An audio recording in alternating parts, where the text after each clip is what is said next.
Hey guys, I'm Teresa Ingalls, and this is Keep It Historic.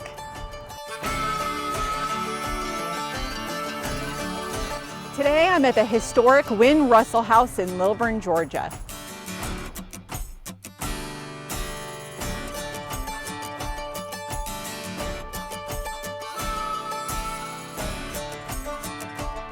The house was bought by the city of Lilburn back in 1971 and is run by a group of volunteers with the Lilburn Community Partnership.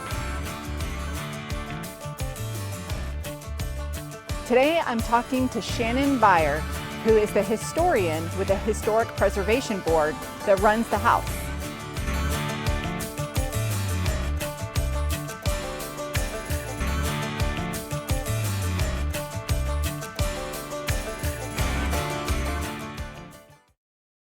Okay, the house, we think, was built in 1826. All the family records show that that's when it was built. Thomas and Mary Wynne came down here from Greenville, South Carolina, about 1825. They moved down here with 7 kids under the age of 12. After they established themselves in the house, they had 7 more kids. So they had a total of 14 kids in a house that had 2 rooms and a kitchen that was not attached to the house. It's just unheard of today. It is. The original house had a separate cookhouse. The chimney in what we call the meeting room is the original fireplace for that cookhouse. The original house was 1 room upstairs, 1 room downstairs. It did not have any porches. It did not have any gables. It was just a box.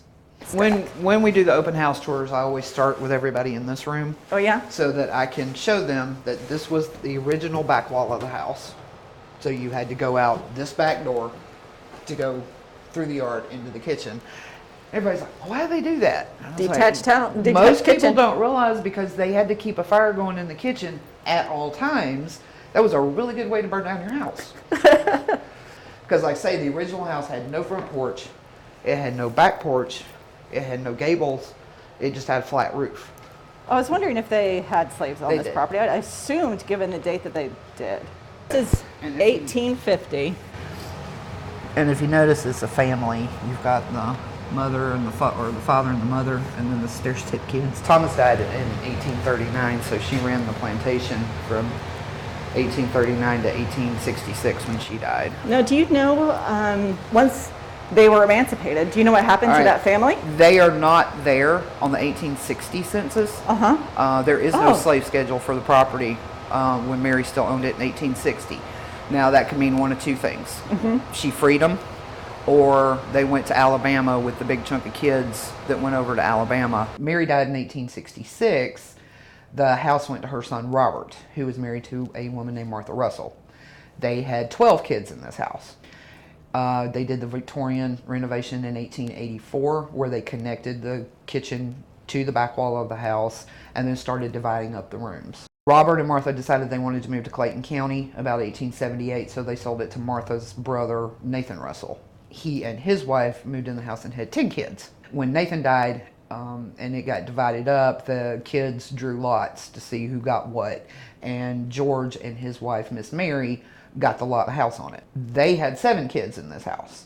Mary became a widow in 1932 when George died, and she stayed in this house until she died in it in 1971. Wow. And she was living in a house that had electricity but no plumbing. She was still using an outhouse out in the backyard. So this house has pretty much, by marriage, it stayed the same ownership until Miss Mary died in 1971. And with Miss Mary's passing, the house entered a new phase, neglect and deterioration. Without an occupant, it rapidly declined, was overgrown with vegetation, and the chimneys and porches collapsed. It's at this stage that many old homes are lost forever, but this house was in luck. Janice Sawyer, co-chair of the Women's Club and wife of the mayor, knew about the house and convinced the Lilburn Women's Club to rescue it. They began repairs in earnest. Her husband saw her love for the property, and a few years later, he led the city council to buy it.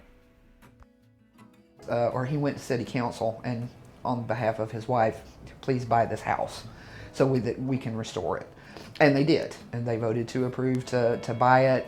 They did the restoration, did everything that needed to be done to get it on the National Historic Register. It was approved in 1977. We knew it would never be a tourist attraction, Miss Sawyer said. The building does not have a flamboyant history, nor do its former occupants. What Janice saw as an ordinary house back in 1976 is exactly the kind of house that people are interested in now. More often in the past, historically speaking, homes of prestigious people, important people are the ones that got saved. And it was the houses of ordinary folks that got overlooked. They're the houses that get torn down. They're the ones that are threatened by development. And that means that they're more rare.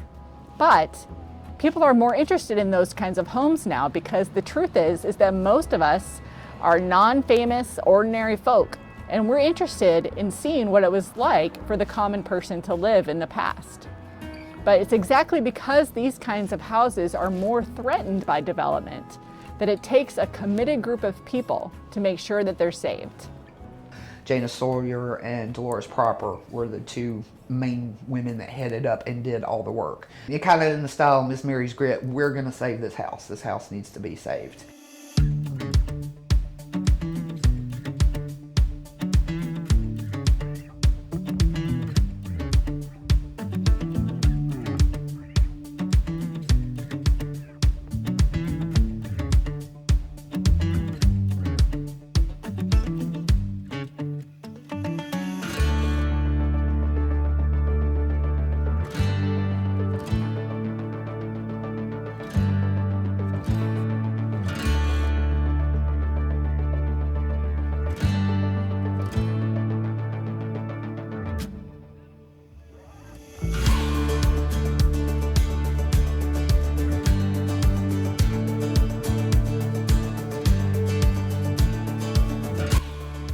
The Wynne-Russell house is a real testament to how a small group of people can have an enormous impact.